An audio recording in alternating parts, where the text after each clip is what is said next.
Hey everyone, TQM here, and today I thought it'd be fun to take a look at what's in my camera bag for 2019 and what I bring with me to record my vlogs while traveling abroad. Before we go digging through the bag, I just wanted to give you a little bit of background about how I got started with vlogging and photography. Over the past 3 years or so, my wife and I started getting into traveling. We've been to several places including Japan, South Korea, Germany, and Spain, and we're always looking forward to our next adventure. Now, when we first started traveling, I really enjoyed taking pictures on these trips, and at the time I was just using my phone. But just about a year ago, my wife and I were preparing to go on another trip to Hong Kong and Japan. And I decided that it was time to invest in a real camera system in order to up my photography game. As I was researching cameras, I came across several popular YouTube channels that opened up my eyes to the world of vlogging. Now, vlogging isn't something that I was really planning on doing, but the idea intrigued me. So I decided that I wanted to get a camera that was good for both photography and for vlogs. Now, since this was going to be my first camera, I didn't want to spend a lot of money. So I got myself a Canon SL2, a couple of budget lenses and accessories, and then Lisa and I headed off to Hong Kong and Japan. We were gone for about 3 weeks, and I had to say that I had a blast taking pictures and recording videos as we were walking through the streets of Hong Kong and Japan. When we got back, I immediately set myself up with an Adobe Cloud account and an account with Epidemic Sound, and I spent the next couple of weeks editing my pictures in Lightroom and piecing together vlogs in Premiere Pro. I was immediately hooked. I started bringing my camera with me on trips for work, and I started upgrading my equipment to have even more powerful tools at my disposal. Now, I think this is important because, again, this is just a Canon SL2, which is a budget DSLR, and it's really important to realize that gear is not the most important thing when it comes to vlogs or photography. Even though I've upgraded my cameras since, I still feel that some of my best pictures have been taken with that Canon SL2. For photography, it's important to just remember the basics and make sure you get a really strong composition. I'll say that my vlogs have definitely improved over the course of time, but I attribute that more to becoming more comfortable with the idea of vlogging, knowing what and where to record, and also knowing what clips to cut out. With that being said, Lisa and I are getting ready to leave in a couple of weeks to go back to Japan. So why don't we dig through my camera bag and I'll show you what I'll be taking with me on that trip. So first things first, why don't we talk about the bag? I'm using the Lowepro ProTactic 450 AW. I got this bag right before our trip to Madrid, and I've really enjoyed it so far. First, the bag obviously looks really cool. I really like the aesthetic of it. And also the bag has plenty of storage space for my cameras, my lenses, and a bunch of other accessories. This bag has those Velcro dividers that you can set however you want to make sure everything fits properly. It's got a nice hard shell on top, so I know everything's protected. It's got a lot of padding to keep everything safe. All right, so why don't we open her up and we'll go ahead and take a look at what's inside.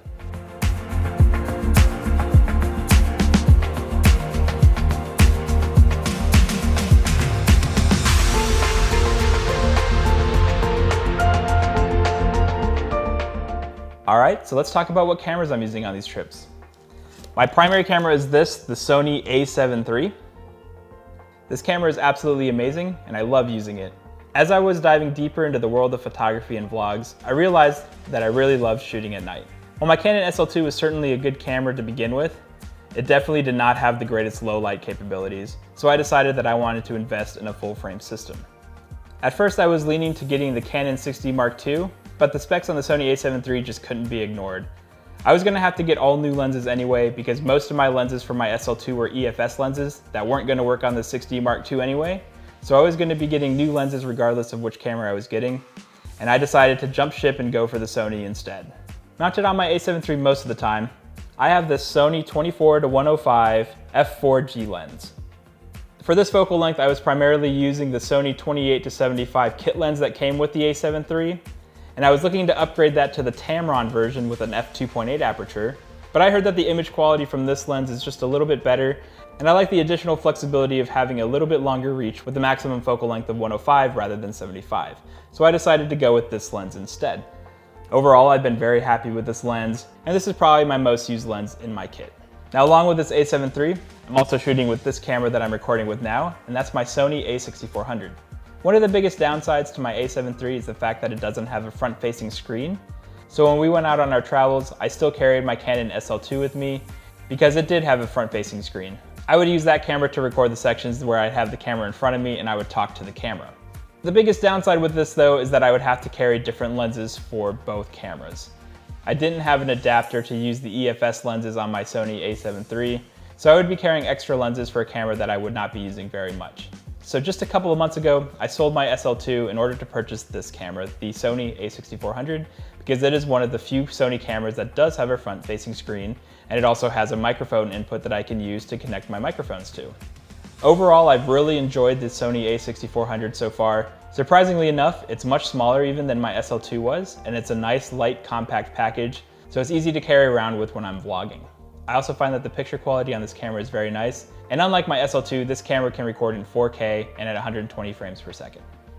As far as what lens I typically have mounted on my a6400, I just have this Sony 16-50 f3.5 to 5.6 kit lens that came with the camera, because overall, I'm only using this camera recording these sections where I'm talking to the camera, and I don't really need the greatest video quality for that. So I just keep this lens on because it's very small and compact. But it is nice having a camera body that can take the lenses that I use with my a7 III as well, just in case I want to bring a smaller body with me, or also if I want to get a little bit of that extra reach from the crop sensor. The biggest downside that I have with this camera is its battery life. The battery life on this is absolutely terrible, and I can only record for a couple hours or so. So I do have to make sure to bring a couple of spare batteries with me just in case I run out. But most of the time, it's not a huge issue for me because again, I do only use this camera for those shorter segments where I'm talking to the camera, so I don't actually end up having to use this camera very often. Another downside that I originally had with the a6400 is the fact that when you clip a microphone to the hot shoe, you actually are blocking the front-facing screen. But to fix this, I actually got a small relocation plate from SmallRig that will actually allow me to mount my microphones on the side of the camera, and that way my screen is completely free of obstruction. With camera bodies out of the way, let's get into what other lenses I bring with me also. My second most used lens is going to be this, the Sony Zeiss 16-35 f4 lens. This is just a really nice wide-angle lens that produces great image quality, and overall I find this to be a very versatile lens to walk around with. I'll generally bring this lens out if we're walking around in a crowded street environment, or also just to get a nice panoramic view of whatever we're seeing. The next lens that we're going to talk about is actually my newest lens, and that's this, the Sony 70-300 f4.5 to 5.6. I don't use this lens that often, but there are times where 105mm is just not enough reach for what I'm trying to shoot. When I had my Canon SL2, I purchased the EFS 55-250 lens, which actually saw some use while we were in Japan on top of Roppongi Hills, which is one of the tallest buildings in the city. And you could just see the entire sprawling city of Tokyo from around the building. So I did use that lens there. And I wanted to make sure that I had a lens like that for my Sony system also. So along with these zoom lenses, I also have a couple of prime lenses as well.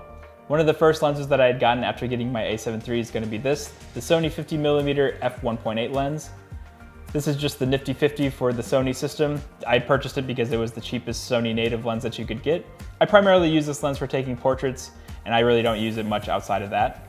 I find that the 50mm focal length is just a little too tight for a lot of the shots that I'm trying to get while we're traveling. So because of that, I also purchased this lens, the Sony 28mm f2. I generally will pull this lens out at night because it has that nice wide aperture of f2. I'm able to let in a lot more light and keep my ISO down when shooting at night or in low light situations. And just in case 28mm isn't wide enough, I also purchased this. This is the wide angle adapter for the 28mm lens. All you have to do is clip the adapter onto the lens and twist it to lock it. And now I have a 21mm f2.8 lens that I can also use in low light situations. Now I haven't found myself using this that much. In general, 28mm is wide enough, but it is nice to know that I can take a little bit wider pictures if necessary. Now even though I have my Sony a7 III and a6400 cameras, I have one more camera that I like to bring with me, and honestly, this camera is one of my most used things in my kit, and that's going to be the DJI Osmo Pocket. I love using this little guy. This camera definitely lives up to having Pocket in its name. I will generally have this in my pocket, and this is probably the camera that I use the most for recording my vlogs now. It's so easy to turn on and get set for recording videos. It takes about 5 seconds for it to load up, and then I can immediately start shooting. One of the biggest downsides to this camera is going to be its audio.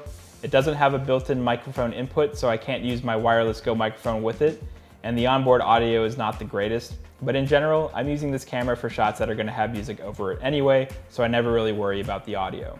I'm using this camera as we're walking around to just take sweeping panning shots of where we are and to show off what we're doing on our trips. I will say that I enjoy using the control wheel attachment for the Osmo Pocket, but with that I did have to do a slight modification to the case that comes with the camera. I cut out this little notch a little bit deeper in order to fit the camera into the case with the attachment, and then I use a little Velcro strap to go around to keep the camera safe in the case. There are a couple of other flaws with this camera as well. I find that the camera does not focus as quickly or as accurately as my a6400 or my a7 III, so I do have to make sure to take shots a little bit slower and account for that extra time that it may need for getting that focus. And also the ISO capabilities of this camera aren't great as well. So this camera is definitely something that I try not to use too much at night because it will have a lot of grain visible in the video. With that said, I do still use this Osmo Pocket a lot, especially for taking videos from my vlogs.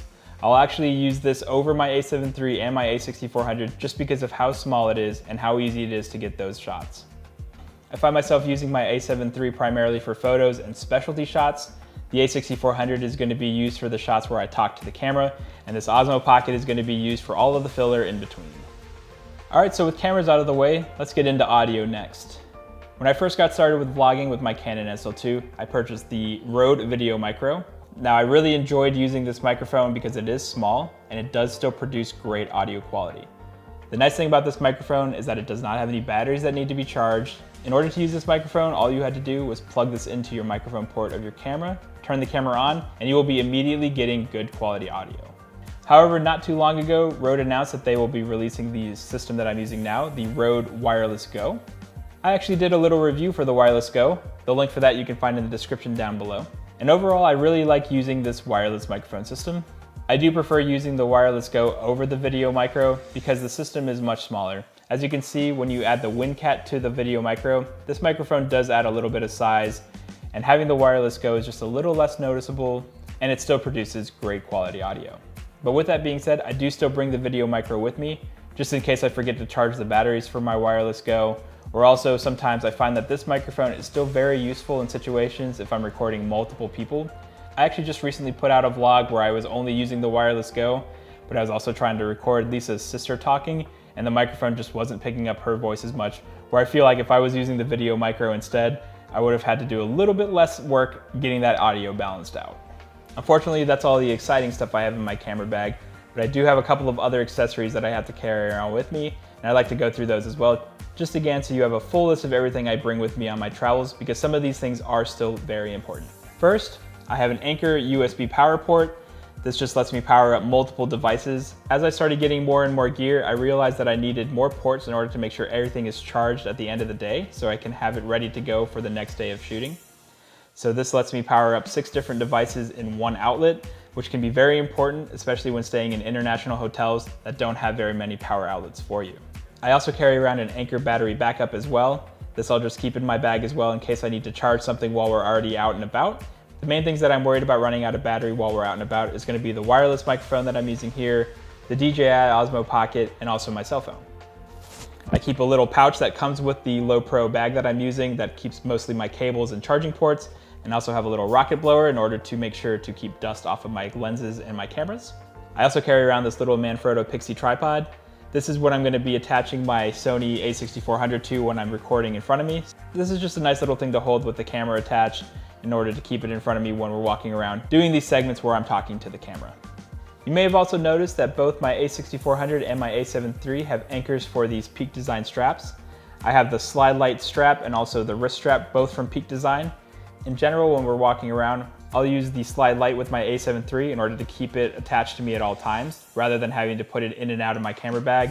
And I'll keep the wrist strap on the a6400 just to make sure that I don't accidentally drop it when I'm using it also. In this back flap, I have a couple of other accessories as well.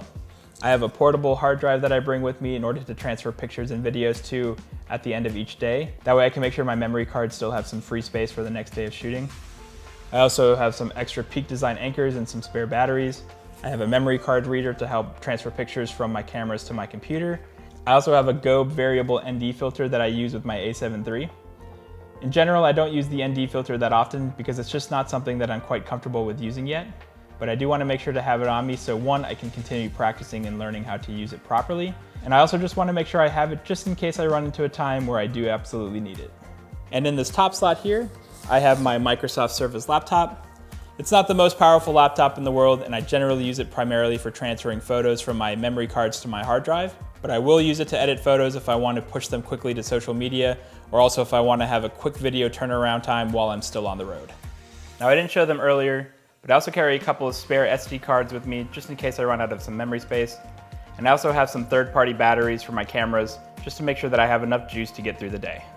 So that's about it for what I keep inside my camera bag, but I also do carry around this tripod with me sometimes as well. I'll generally keep this in my suitcase when I'm traveling with it on the plane, and I definitely don't walk around with this every day. But if there's gonna be a time where I wanna take a long exposure or a time lapse, I do have this tripod. This is just a Ranger branded travel tripod that I do like because it folds up to be quite small and compact. It's not the greatest tripod in the world, but it does get the job done. So that's about it for everything that I carry with me in my travel bag. But along with this gear, I do also have a subscription to the Adobe Cloud to have Photoshop, Lightroom, and Premiere to edit photos and videos. And I also have a subscription to Epidemic Sound for all of my background music from my vlogs. Thank you guys so much for watching this video. I do hope you enjoyed watching this video. If you did, consider giving this video a thumbs up and also consider subscribing to my channel. We're slowly but surely making our way to that 100 subscriber mark so I can create a URL that can be shared easily. Also consider hitting that bell icon to be notified of upcoming videos. Again, Lisa and I will be traveling in just a couple weeks to Japan, so a new series of vlogs will be coming from that. But again guys, thanks so much for watching, and until next time, cheers.